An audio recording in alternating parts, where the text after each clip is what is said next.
اللہ تبارک و تعالیٰ نے فرمایا یا ایھا الناس اتقوا ربکم، اے لوگوں کہ تم اپنے رب سے ڈرو، الذی خلقکم من نفس واحدہ، جس نے تمہیں ایک جان سے پیدا کیا، ایک جان سے مرد کو بھی بنا دیا، عورت کو بھی بنا دیا، اور بڑے ہونے کے بعد وخلق منہا زوجہا، اس کے لیے اس کی بیوی اللہ نے بنا دی۔ پوری دنیا کے اندر جو بھی انسان اپنی زندگی گزار رہا ہے، اللہ نے اس کا انتظام کہیں نہ کہیں کر رکھا ہے۔ کبھی ایسا ہوتا ہے انسان خود تلاش کر لیتا ہے، ابھی کا کلچر اور ماحول ایسا ہی ہے کہ انسان خود تلاش کر رہا ہے، گھر والوں کو لگانے کی ضرورت نہیں ہے۔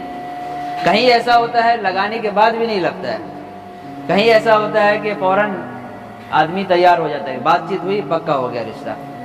تو یہ سارے طریقے حلال ہے بالکل، بس نکاح شرط ہے کہ آپ جائز طریقے سے وہ کام کریں۔ آپ علیہ الصلوۃ والسلام نے ارشاد فرمایا کہ مرد جو ہے، عورت جو ہے، مرد 4 چیزوں کو دیکھ کر جو ہے کسی کی طرف نکاح کا پیغام بھیجتا ہے۔ پہلی چیز ہے وہ اس کے مال کی طرف نگاہ دوڑاتا ہے کہ یہ عورت جو ہے مالدار ہے یا نہیں، اس کا بیک گراؤنڈ کیسا ہے، مالداری ہے اور اس کے خاندان والے کیسے ہیں، اس کے اوپر نظر دوڑائی جاتی ہے۔ کہیں اس لڑکی کا تعلق غریب گھرانے سے تو نہیں ہے، اس کا بیک گراؤنڈ اور بیک بیلنس چیک کیا جاتا ہے۔ ایک وجہ یہ ہے نکاح کرنے کی۔ دوسری وجہ بتائی، حسب نسب انسان دیکھتا ہے، یہ کون سے گھرانے سے تعلق رکھتا ہے، اس کا خاندان کون سا ہے، یہ قریشی ہے یا سید ہے یا منصور ہے، یہ کیا ہے، یہ آدمی چیک کرتا ہے کہ بھائی آپ کا گھرانہ کون سا ہے۔ اور اگر بہت اونچا گھرانہ کا کوئی مل جائے تو فوراً ایکسیپٹ کرتا ہے کہ نہیں یہ چاہیے مجھے۔ یہ دوسری چیز ہوئی۔ تیسری چیز ہے وہ انسان اس کی خوبصورتی پہ جاتا ہے کہ یہ عورت خوبصورت ہے یا بدصورت ہے۔ اگر بہت مالدار ہے، حسب نسب بھی بہت اچھا ہے، اونچے گھرانے سے تعلق ہے، لیکن خوبصورتی میں کمی ہے، تو انسان کبھی اس کو ٹھکرا دیتا ہے کہ بھائی نہیں چاہیے مجھے۔ اور چوتھی چیز ہے کہ انسان اس کی دینداری پہ جاتا ہے۔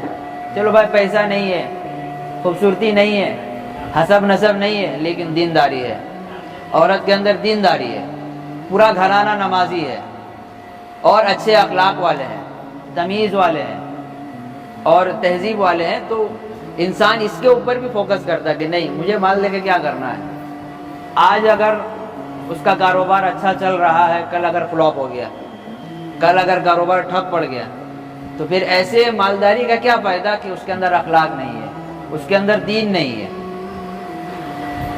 تو اللہ کے نبی صلی اللہ علیہ وسلم نے یہی ارشاد فرمایا کہ تم جب بھی کسی عورت کے اندر کوئی کوالٹی تلاش کرنا تو آخری چیز کو دیکھنا کہ اس کے اندر دینداری ہے یا نہیں ہے۔ اگر دینداری کے ساتھ دوسری چیزیں مل رہی ہے تو یہ گاڈ گفٹڈ ہے آپ کے لیے۔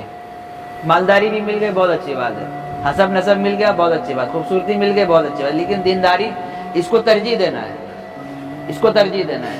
لیکن آج کل کا جو کلچر ہے وہ اسکولوں والا جو ہے، وہ کالجوں والا ہے، وہ ایسا ہو گیا ہے کہ لڑکا لڑکی مکس گیدرنگ کی وجہ سے ہو رہا ہے۔ یہ بہت سارے اسکول ایسے ہیں جہاں صرف گرلس ہیں، وہاں بوائز کو الاؤ نہیں ہے۔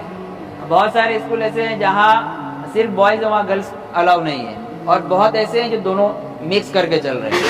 تو یہاں پہ ایسا بگاڑ پیدا ہو جاتا ہے کہ عورت لڑکی جو ہوتی ہے وہ ہندو گھرانے سے تعلق رکھتی ہے اور لڑکا جو ہوتا ہے وہ مسلمان ہوتا ہے، لیکن آپسی تعلقات کی وجہ سے اور محبت کی وجہ سے وہ دونوں آپس میں ایک دوسرے کے ساتھ زندگی گزارنے کے لیے تیار ہو جاتے ہیں۔ پھر وہاں مذہب اور دھرم کوئی نہیں دیکھتا کہ یہ مسلمان ہے یا ہندو ہے۔ تو یہ چیز اپنے گھروں کے اندر ہمیں لاگو کرنا ہے اور ان لوگوں کو سمجھانا ہے کہ جو لوگ اس طرح کے کام کرتے ہیں